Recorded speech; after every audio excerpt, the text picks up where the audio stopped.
berusaha bakar diri dengan istri, mertua tewas terbakar.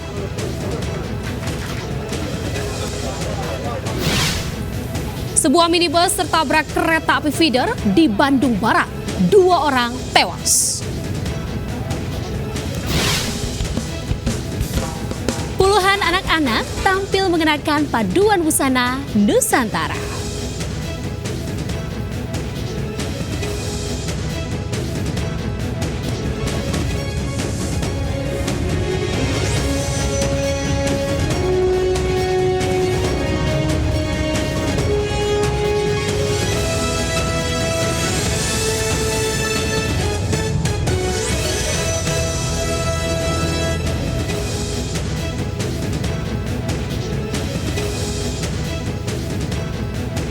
Assalamualaikum warahmatullahi wabarakatuh. Selamat pagi pemirsa. Selain 3 berita utama tadi, kami juga hadir dengan beragam informasi menarik lainnya untuk Anda.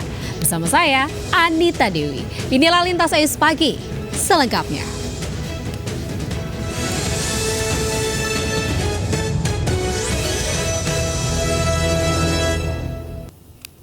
Pemirsa, diduga kerap melakukan KDRT. Istri meminta cerai namun ditolak sang suami di kawasan Kalideres, Jakarta Barat. Suami malah nekat mengajak istri bakar diri. Naas, kobaran api turut menewaskan ibu mertua yang sedang sakit.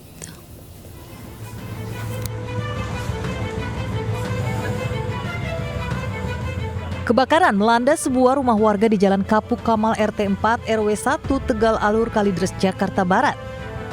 Sejumlah petugas pemadam kebakaran langsung melakukan upaya pemadaman. Ironisnya, kebakaran ini terjadi akibat masalah keluarga antara suami dan istri. Diduga kerap melakukan kekerasan dalam rumah tangga, sang istri meminta cerai, namun ditolak suami. Suami lalu nekat mengajak istri bakar diri. Naas, kobaran api pun turut mengenai SA 68 tahun sang mertua yang sedang sakit hingga tewas terbakar. Sementara Pasutri RU 45 tahun dan RO 40 tahun selamat meski mengalami luka bakar 35%. Ini udah gak kuat, nahan, trauma, dipukulin terus, mau dimatiin. Akhirnya ngajuin surat gugatan cerai, istrinya gak mau tinggal bareng serumah, tinggal sama orang tua nih, si korban nih. Nah terus tadi katanya mau bunuh berdua, mau kabur, disiram bensin apa nggak ngerti deh. Untuk korban ada 3 korban, 2 korban luka-luka, 1 korban meninggal. Ada ketidaksinkronan dengan keluarga dan kami pun pengurus RW sudah 3 kali mengadakan musyawarah tentang keluarga tersebut.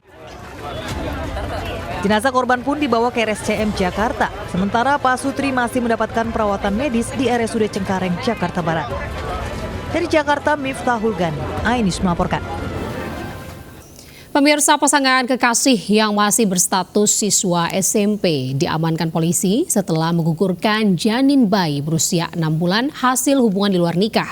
Janin mereka digugurkan dengan menggunakan obat penggugur kandungan. Terbongkarnya kasus ini setelah polisi mendapati sang kekasih wanita bersama teman kekasihnya di perjalanan akan menguburkan jasad janin yang dibawa menggunakan kotak kardus. Petugas mengamankan 2 remaja pasangan kekasih berinisial AR 15 tahun dan N 15 tahun, unit Jatan Ras Satreskrim Polresta Palangkaraya, Kalimantan Tengah, Kamis siang. Keduanya yang masih berstatus pelajar SMP dan berusia di bawah umur diamankan karena tersandung kasus tindak pidana aborsi. Petugas juga menyita barang bukti sebuah kardus, pakaian tersangka, gunting, sepeda motor, serta sebuah cangkul yang akan digunakan untuk mengubur janin bayi berusia 6 bulan kandungan hasil hubungan di luar nikah antara N dan AR. Asisten rumah tangga culik anak majikannya yang masih berusia 3 tahun di Kota Bandung, Jawa Barat. Pelaku meminta uang tebusan sebesar 50 juta rupiah.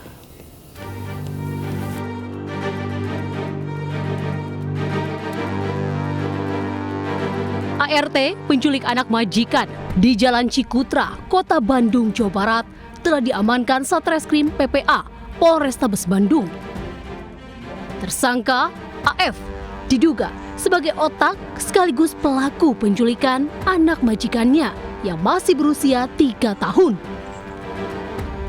Modusnya, Pelaku yang telah janjian dengan GJ, kekasihnya, membawa korban berkeliling dengan kendaraan umum ke daerah Setiabudi. Kemudian dengan kartu ponsel baru, tersangka menghubungi majikan dan meminta tebusan 50 juta rupiah. Tak mendapatkan sejumlah uang yang diminta, tersangka meninggalkan korban sendirian tak jauh dari rumah dan ditemukan oleh petugas kepolisian.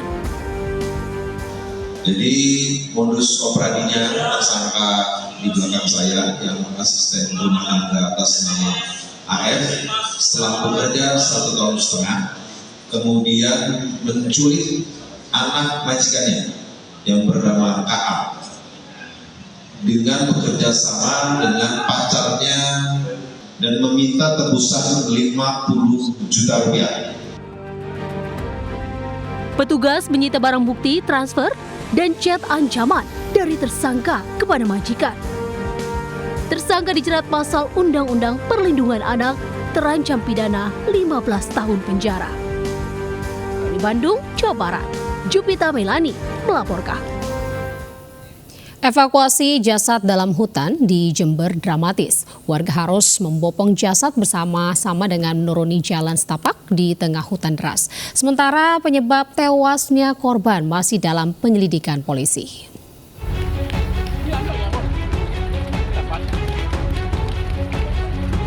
Warga bersama perangkat desa Kramat Sukoharjo, Tanggul, Jember mengevakuasi jasad bernama Sumaji, 20 tahun di kawasan hutan setempat.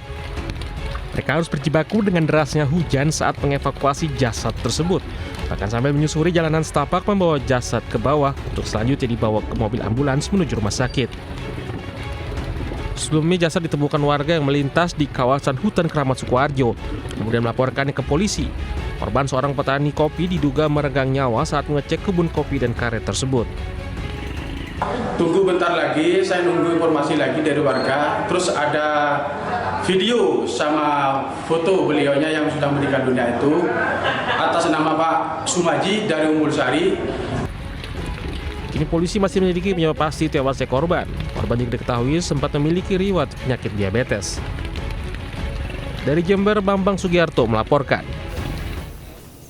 Pemirsa, sebuah rumah yang dijadikan tempat produksi uang palsu di Desa Marendal, Kabupaten Deli Serdang, Sumatera Utara, digerebek polisi. Petugas amankan 3 orang pelaku dan sejumlah uang palsu serta mesin pencetak uang palsu tersebut.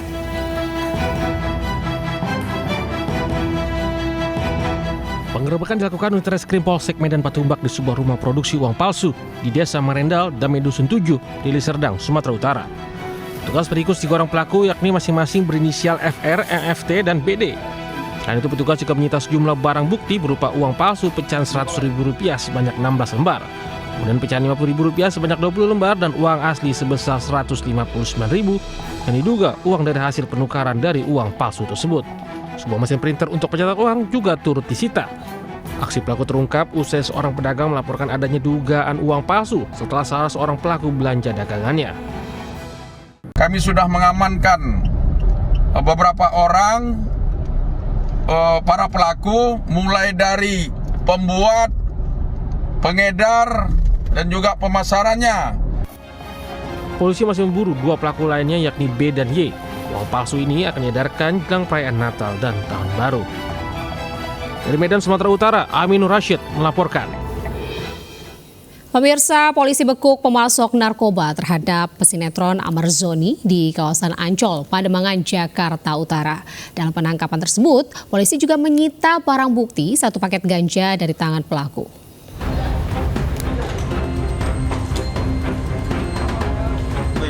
Pria berinisial AK yang merupakan pemasok narkotika terhadap pesinetron Amarzoni ditangkap polisi di kawasan Ancol, Pademangan, Jakarta Utara. Pelaku ditangkap saat hendak kabur usai mendengar kabar tertangkapnya Amarzoni di sebuah apartemen di bilangan BSD Serpong, Tangerang Selatan. Di tangan pelaku AK, petugas turut menyita 1 paket ganja dari dalam kamar kos pelaku. Sementara itu polisi telah menetapkan status tersangka terhadap Amarzoni atas kepemilikan narkotika jenis ganja dan sabu. Dari pengembangan kasus Amarzoni ini berhasil menangkap pemasok narkoba yang diberikan kepada Amarzoni dengan inisial AK. Kini polisi masih mengembangkan kasus untuk meringkus adanya keterlibatan pelaku lainnya. Di Jakarta, Mitfal Gani melaporkan. Puluhan bangunan semi permanen di Jalan Manggarai Utara 2, Tebet, Jakarta Selatan ludes di amuk si jago merah pada Kamis siang. Salah seorang warga yang rumahnya terbakar pingsan saat membantu memadamkan api.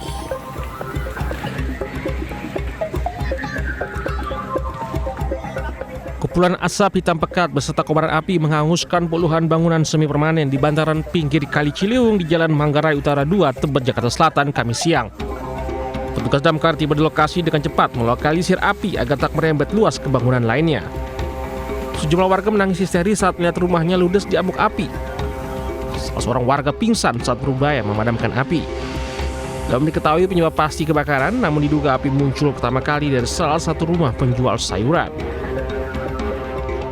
Pertama di bawah gede banget apinya di belakang. Itu api dari mana pertama?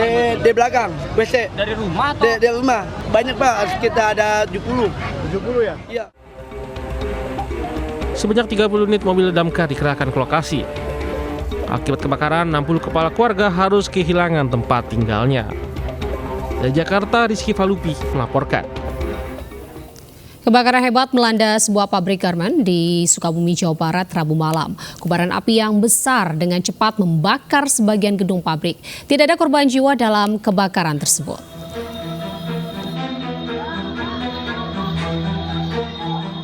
Kebakaran hebat melanda sebuah gedung pabrik garmen di Kampung Benteng, Desa Kutajaya, Cicur, Kabupaten Sukabumi, Jawa Barat.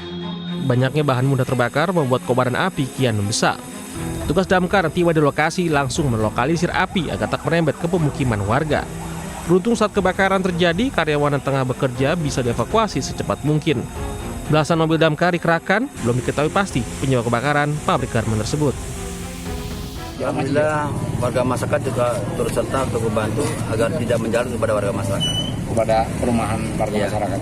Sumber pertama api sudah ketahuan belum? Belum, sampai ini belum. Belum diketahui. Sumbernya dari mana kita belum tahu. Ya mudah-mudahan besok bisa terdeteksi dari listrik atau dari mana-mana kita belum tahu.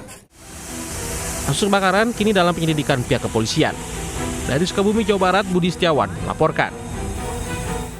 Pemirsa, kepanikan terjadi di area food court Mall di Puri Kembangan, Jakarta Barat, Kamis sore. Saat kebakaran disertai asap pekat memenuhi ruangan tempat kuliner. Pengunjung dan karyawan sibuk menyelamatkan diri. Suasana gaduh karyawan dan pengunjung yang tengah memenuhi ruangan food court di Mall Lipo Puri Kembangan, Jakarta Barat ini seketika terjadi saat api disertai asap pekat memenuhi ruangan area kuliner. Api pertama kali muncul dari tenan penjual pizza yang panel listriknya diduga alami korsleting. Dengan sigap, sejumlah petugas mal dapat memadamkan api dengan alat pemadam api ringan. Sementara 3 unit mobil pemadam dan juga 11 orang petugas yang tiba di lokasi berupaya mencegah perambatan. Tidak ada korban jiwa dalam insiden ini, namun kerugian diperkirakan hingga jutaan rupiah.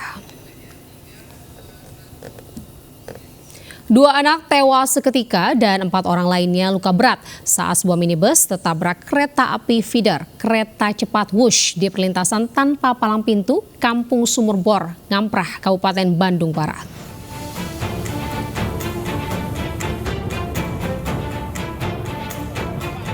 Tim gabungan TNI Polri bersama warga berjibaku mengevakuasi 6 korban di dalam minibus yang terjepit di dalam mobil usai tertabrak kereta api feeder kereta cepat Wush.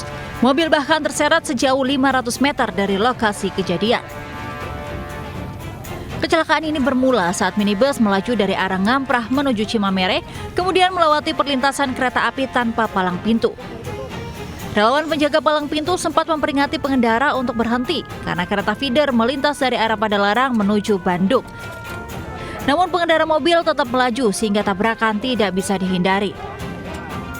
Korban berhasil dievakuasi setelah 1 jam, langsung dilarikan ke Rumah Sakit Cibabat Cimahi dengan kondisi luka berat. Mobil datang tidak di Cilame, bisa diberhentikan. Kajak senyum wae.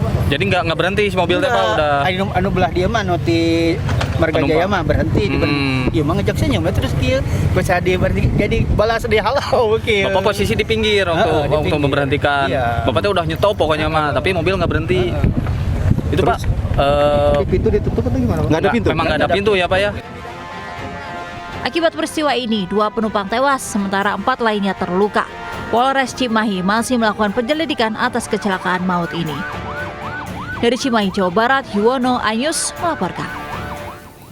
Pemirsa, melaju dengan kecepatan tinggi, mobil Mini Cooper yang dikendarai seorang perempuan menabrak pengendara motor di Surabaya, Jawa Timur. Motor sempat terseret sejauh 15 meter sebelum mobil Mini Cooper ini berhenti setelah menabrak pohon dan pembatas pagar kereta api. Sebuah mobil mewah ringsek menabrak pohon usai terlibat kecelakaan dengan sebuah sepeda motor di Jalan Ahmad Yani, Surabaya, Kamis pagi.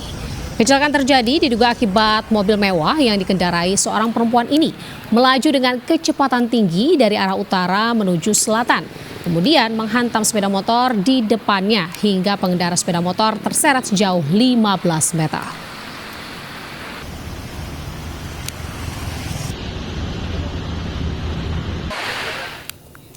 Pemirsa, mengenakan paduan busana Nusantara, puluhan anak-anak tampil memukau dan menggemaskan dalam parade Fashion Kids. Sementara Korean Style diprediksi masih menjadi konsep acuan busana di tahun 2024.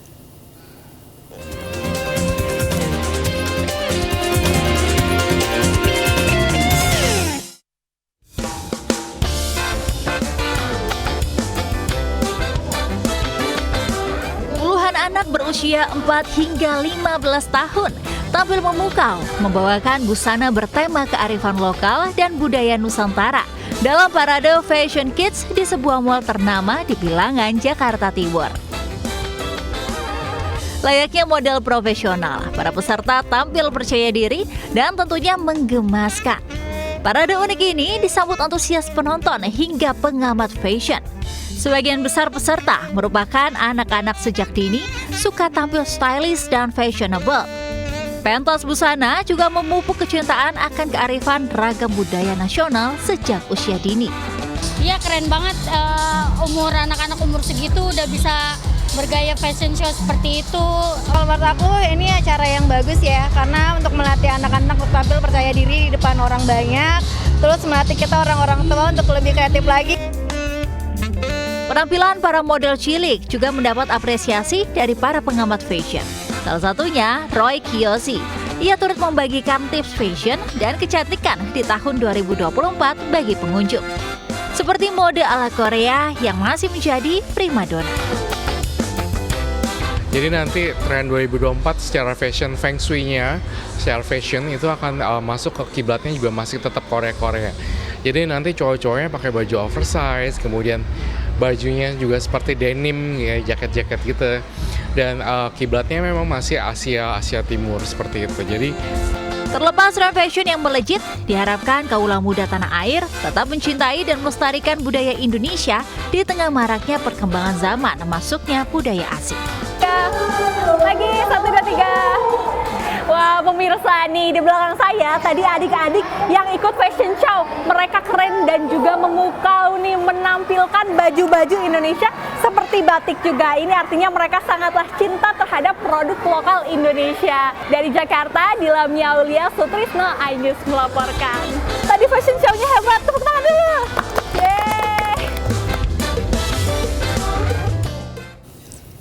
Pemirsa, sejumlah tanaman yang dianggap sebagai alternatif pakan ternak ternyata bisa jadi energi pembangkit listrik ramah lingkungan. Di Gunung Kidul, Yogyakarta, tanaman Indigofera dibudidayakan petani, diolah menjadi bahan bakar pengganti batu bara untuk PLTU Pacitan. Inilah kawasan ekonomi hijau tempat ribuan jenis tanaman multifungsi dibudidayakan petani Desa Gombang dan Karangasem, Gunung Kidul, Yogyakarta. Di lahan seluas 30 hektar, tanaman multifungsi ini dimanfaatkan warga sebagai alternatif pakan ternak di tengah musim kemarau dan mahalnya harga pakan. Salah satu tanamannya Indigofera, kaya akan protein, fosfor, kalium, dan nitrogen. Untuk pakan ternak, warga memanfaatkan daun Indigofera yang sudah berusia 6 bulan. Itu dari daunnya itu alhamdulillah untuk pakan ternak warga untuk membantu sekali untuk musim kemarau ini. Dan itu kalau pokoknya masih kita kumpulkan, nanti ada kontrolan dari PLN-EP, gitu Mas. Perawatan tanaman sangat mudah sekali Mas. Masalahnya ini waktu nanam kemarin pas akhir-akhir musim hujan, ternyata hidup, tahan. Untuk pengambilan kayu sementara masyarakat mengambil daunnya dan ranting-rantingnya kita kumpulkan terlebih dahulu. Tak hanya daun yang berguna, batang dan ranting tanaman indigo vera juga digadang sebagai bahan campuran pembangkit tenaga listrik co-firing ramah lingkungan. Setelah 1 tahun penanaman, batang dan ranting indigo vera bisa diolah menjadi serbuk kayu. Namun untuk hasil maksimal dapat dilakukan pada panen tahun ketiga. Biomasa pelet kayu ini nantinya dikirim ke pembangkit listrik tenaga uap PLTU Pacitan, Jawa Timur. Setiap tahun, 1 hektar lahan indigo vera bersama tanaman multifungsi lainnya dapat memproduksi 40 ton bahan baku kayu untuk 15 ton serbuk kayu. Jadi di sini masyarakat akan bisa mendapatkan hasil berupa daunnya untuk ternak, ranting dan batang kayunya untuk PLTU. Bersama masyarakat ingin mengembangkan ketahanan energi berbasis masyarakat. Ini mensuplai dari Gombang ini ke PLTU Pacitan itu paling sedikit untuk suplisi, maksimum bisa mengganti batu bara sebagai pemanas untuk PLN karena harganya lebih murah dan tidak polutif seperti batu bara. Selain mendukung gerakan ekonomi rakyat di Gunung Kidul, budidaya tanaman multifungsi ini menjadi salah satu strategi PT PLN Energi Primer Indonesia dalam mencapai target energi bauran terbarukan 23% pada tahun 2025 dengan penuhi kebutuhan biomasa 10,2 juta ton per tahun. Melalui program percontohan ini, pemerintah terus berkomitmen dorong pengelolaan tanaman multifungsi seperti indigo vera jadi energi biomasa untuk listrik, sekaligus percepat langkah menuju emisi nol bersih mandiri energi. Dari Gunung Kidul, Yogyakarta, Kismaya Wibowo melaporkan. Pemirsa, keributan antara seorang pria diduga pengemudi taksi online dengan sejumlah petugas suku dinas perhubungan yang tengah menggelar razia di kawasan Pasar Tanah Abang, Jakarta Pusat viral di media sosial. Dengan kondisi bibir berdarah, sang pengemudi terus meracau hebat dan juga tak terima dengan pemukulan yang dialaminya.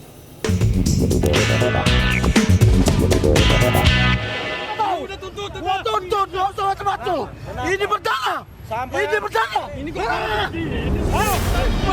Pria diduga pengemudi taksi online ini mengamuk usai terlibat keributan dengan sejumlah petugas Sudin Perhubungan di kawasan Pasar Tanah Abang, Jakarta Pusat.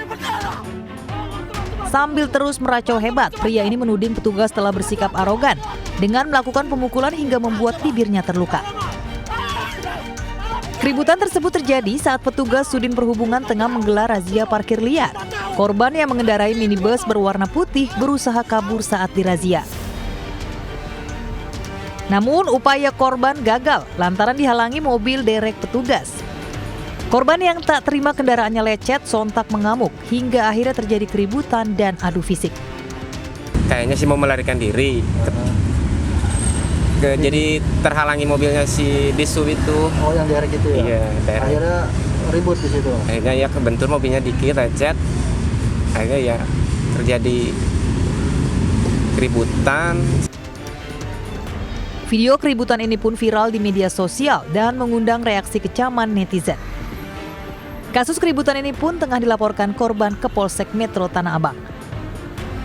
Dari Jakarta, Rani Sanjaya, iNews melaporkan. Pemirsa, program pencegahan stunting yang digagas MNC Peduli bersama dengan pemerintah Kota Jakarta Pusat di Kelurahan Galur, Johar Baru, Jakarta Pusat mulai menunjukkan hasil. Bantuan makanan bergizi bagi belasan anak yang mengalami gangguan pertumbuhan berhasil menambah berat badan mereka.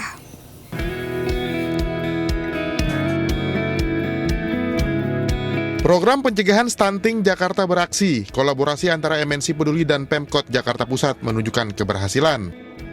Keberhasilan ditunjukkan dengan naiknya berat badan sebagian besar anak-anak yang mendapat pendampingan secara signifikan. Tiap 3 bulan, anak-anak dengan kondisi gangguan pertumbuhan ini mendapat pendampingan berupa makan siang dan sore yang sehat dan bergizi setiap harinya.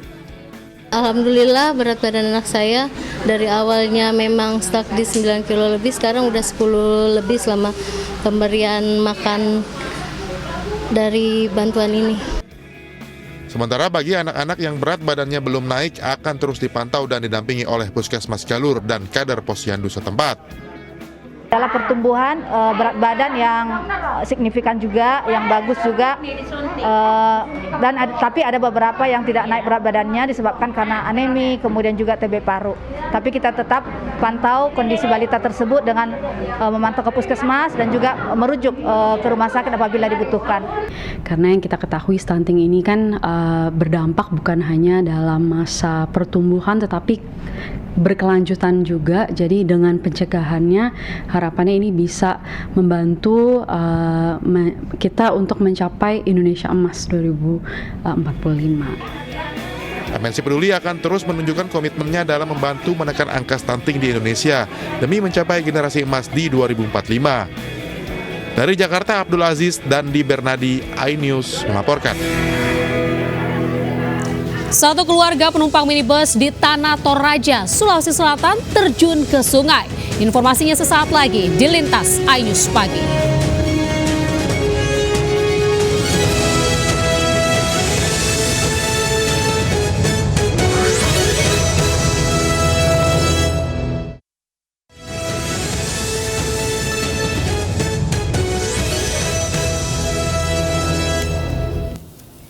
Pemirsa, mobil berisi satu keluarga yang berjumlah 4 orang terjun ke sungai di Tanah Toraja, Sulawesi Selatan. Seluruh penumpang selamat, namun harus dilarikan ke rumah sakit karena syok.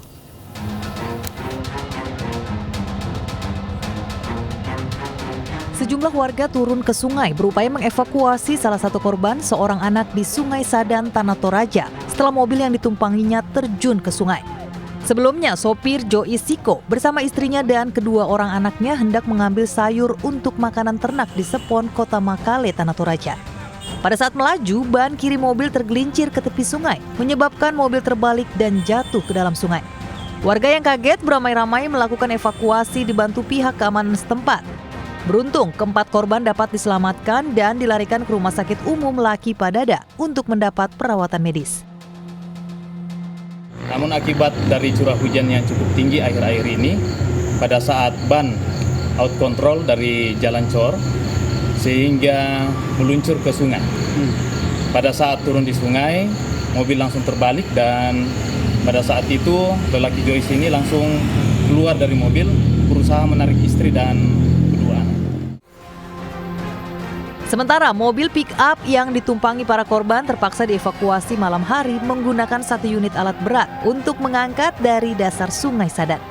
Dari Tanah Toraja, Sulawesi Selatan, Jufri Tonapa, iNews melaporkan.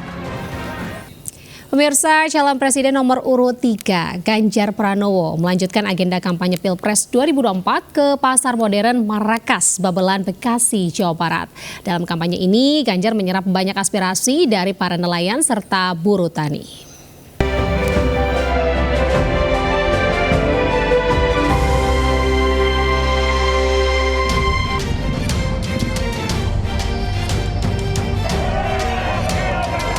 Capres nomor urut 3 dari Partai Perindo, Ganjar Pranowo, kembali melanjutkan kampanye ke Babelan, Bekasi, Jawa Barat.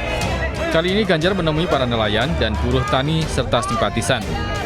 Kepada Ganjar, para nelayan menyampaikan aspirasinya yang terganggu dengan banyaknya limbah yang mengalir ke muara tempat para nelayan mencari ikan. Sementara para buruh tani mengeluhkan susah mendapatkan pupuk yang murah. Baik nelayan dan buruh tani berharap pasangan Ganjar Mahfud bisa menyelesaikan masalah-masalah yang dihadapi para nelayan dan buruh tani. Saya diminta untuk merespon 2 isu dari kawan-kawan petani dan buruh. Satu soal pupuk langka. Jadi cerita pupuk langka sulit itu tidak terjadi di Jawa Tengah seperti pada saat perdebatan. Itu terjadi di seluruh Indonesia. Itulah kenapa tadi idenya adalah satu data Indonesia khusus pertanian segera dibereskan. Kalau itu bisa beres, maka kita tahu alokasi, kita tahu bagaimana cara menambahnya, dan kita harus tahu bagaimana cara mendistribusikannya. Karena ini barang subsidi. Ganjar Pranowo menambahkan, mengantisipasi langkanya pupuk, terdapat alternatif lain yang dapat dikembangkan dengan menanam tanaman organik. Menurutnya, peran serta penyuluh-penyuluh pun sangat penting dan harus ditingkatkan. Dari Bekasi, Jawa Barat, Irfan Hardiansah, iNews melaporkan. Menteri Koordinator Bidang Politik, Hukum, dan HAM Mahfud MD yang juga calon wakil presiden nomor urut 3 menghadiri acara penganugerahan penilaian kepatuhan penyelenggaraan pelayanan publik yang diselenggarakan oleh Ombudsman RI di Jakarta.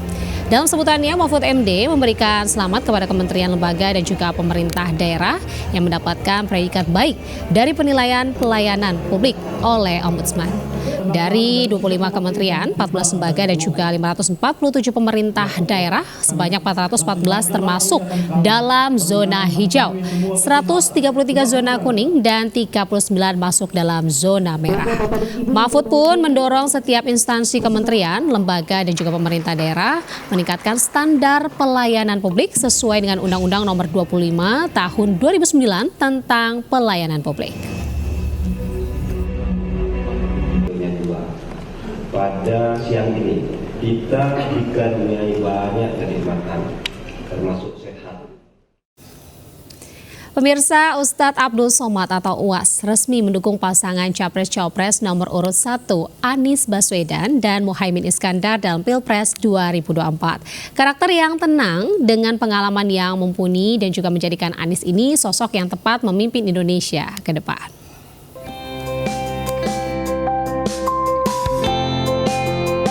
Dalam perjalanan kampanye di Pekanbaru, Capres nomor urut 1 Anies Baswedan tak sekedar menemui masyarakat setempat, melainkan membawa serta keluarganya untuk bertemu dan menginap di kediaman Ustadz Abdul Somad di Rumah Omak, Yayasan Pesantren Haji Rohana, Kampar Riau. Anies Baswedan menyebut hubungannya dengan UAS sudah terjalin cukup lama, namun baru sempat bersilaturahmi. Dalam pertemuan tersebut, ulama kondang Ustadz Abdul Somad resmi mendukung pasangan Capres-Cawapres nomor urut 1 Anies Baswedan dan Muhaimin Iskandar di Pilpres 2024. UAS menilai Anies memiliki pengalaman yang mumpuni dan karakter yang tenang dan menjadi sosok yang tepat untuk memimpin Indonesia ke depan. Kami mohon dari beliau sebagai seorang yang memiliki keluasan pandangan, kebijaksanaan, dan dalamnya pengetahuan agama yang mudah-mudahan bisa menjadi pemberi arahan, pengingat dalam perjalanan menjalani amanah yang kami sedang kerjakan sekarang. Hari ini saja dari pagi, buka Instagram, Ustadz arah kami kemana? Buka WA, Ustadz kami ikut Ustadz kemana? Kan capek saya jawab tuh. Nah ini tak paham. ini sekali dayung 2-3 pulau terlampau. Berkontribusi dalam pesta demokrasi Republik Indonesia 14 Februari 2024. Baik Anies dan UAS mengajak masyarakat untuk memberikan pilihan pada tanggal 14 Februari 2024 dan berharap masyarakat bisa ikut berkontribusi dalam pesta demokrasi. Dari Pekanbaru Riau, Ayu Pratiwi, Rizky Solehuddin, iNews melaporkan. Capres nomor urut 2 Prabowo Subianto yang juga Menteri Pertahanan meresmikan gelanggang Akademi Sepak Bola Garuda Yaksa dan juga membuka turnamen Nusantara U17 di Setu, Kabupaten Bekasi, Jawa Barat. Sementara Cawapres Gibran Rakabuming Raka mengantor di Balai Kota dan juga siap menerima segala masukan maupun kritik.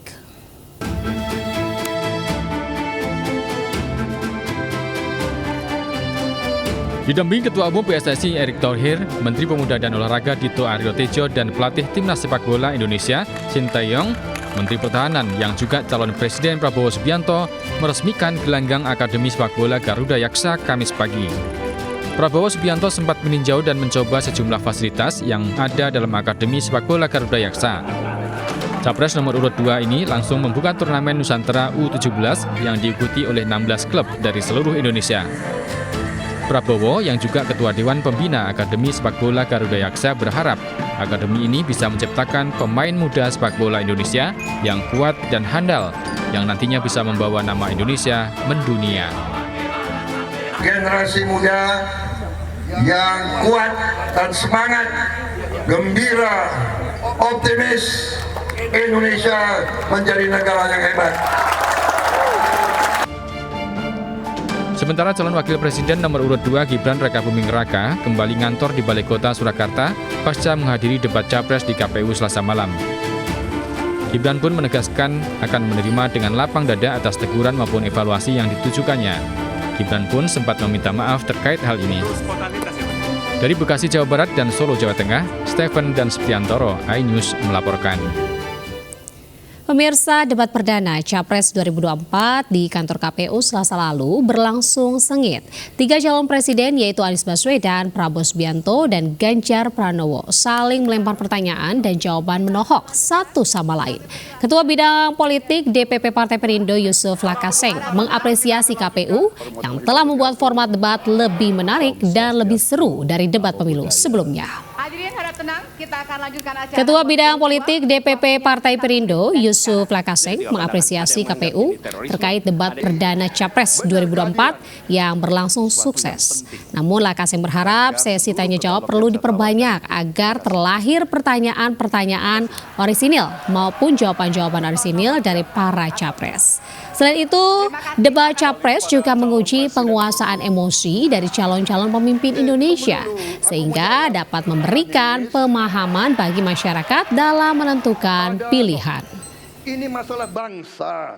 Ini harus kita. Terima kasih. Hadirin harap tenang. Jadi diperlukan pemimpin atau calon presiden dan wakil presiden yang kapasitas berpikirnya itu mengerti landasan filosofi sebuah negara demokratis, pemerintahan yang bersih dan baik melayani rakyat, punya kepemimpinan yang kuat, tapi di sisi lain juga dia harus humanis, ya, harus wise, itu harus bijak, dan itulah kebutuhan pemimpin kita ke depannya. Pemirsa, Gerakan Senam Sehat menjadi salah satu program andalan Partai Perindo untuk terus menyapa masyarakat di berbagai daerah. Tidak hanya mengajak masyarakat untuk hidup sehat, melalui program ini Partai Perindo juga mensosialisasikan visi misi partai untuk Indonesia sejahtera.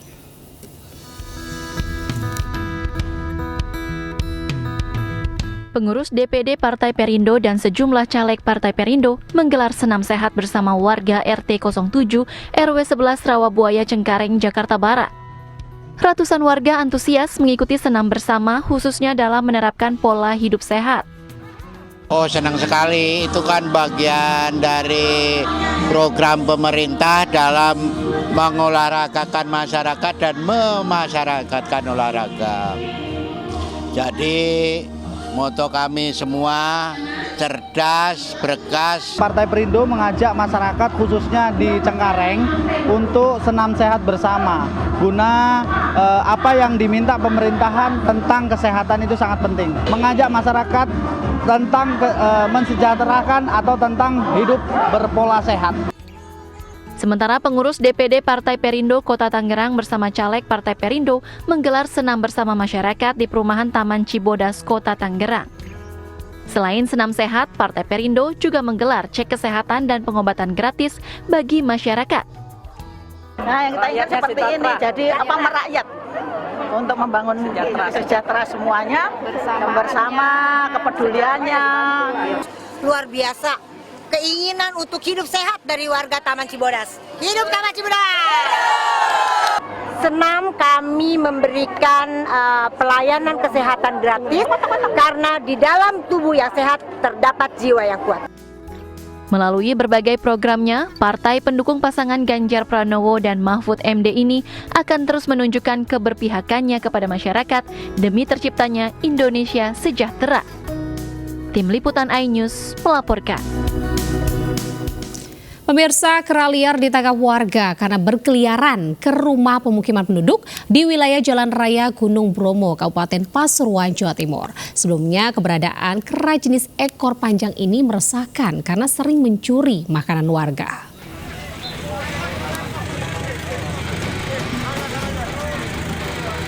Tim BPBD Pemkab Pasuruan dibantu warga menjaring seekor kera ekor panjang di Jalan Raya Wisata Gunung Bromo, tepatnya di Desa Bajangan, Kecamatan Godang Wetan, Kabupaten Pasuruan. Kera ekor panjang itu kemudian dimasukkan ke dalam kandang untuk diamankan ke Mako BPBD Pemkab Pasuruan. Upaya penangkapan yang berlangsung di pinggir jalan raya ini sempat menarik perhatian warga. Sebelumnya, kera yang diduga peliharaan warga ini meresahkan warga karena sudah 1 tahun berkeliaran. Kera ini kerap masuk rumah dan mencuri makanan warga, juga lalu lalang menyeberang ruas jalan. Kera bisa tertangkap setelah tertabrak sepeda motor dan masuk ke gorong-gorong.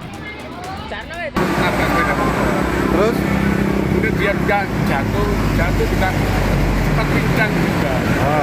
Setelah dia lari ngesot juga. Lari masuk ke gorong-gorong. Rencananya satwa ini akan diserahkan ke BKSDA dalam waktu dekat. Dari Pasuruan, Jawa Timur, Jaka Samudra, iNews melaporkan.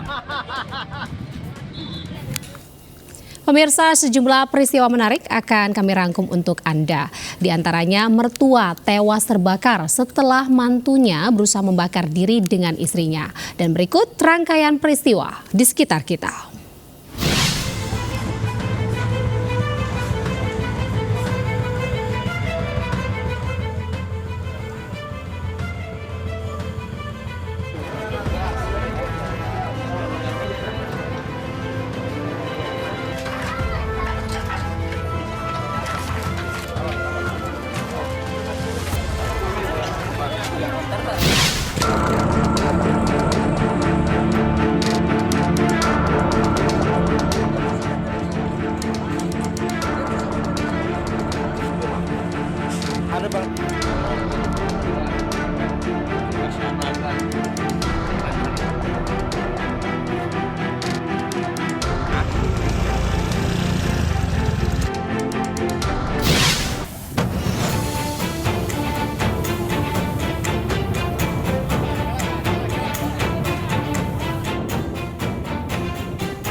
Pemirsa, informasi tadi sekaligus menutup Lintas iNews pagi hari ini. Saya Anita Dewi dan seluruh kerabat kerja pamit undur diri. Selamat pagi, selamat beraktivitas. Wassalamualaikum warahmatullahi wabarakatuh.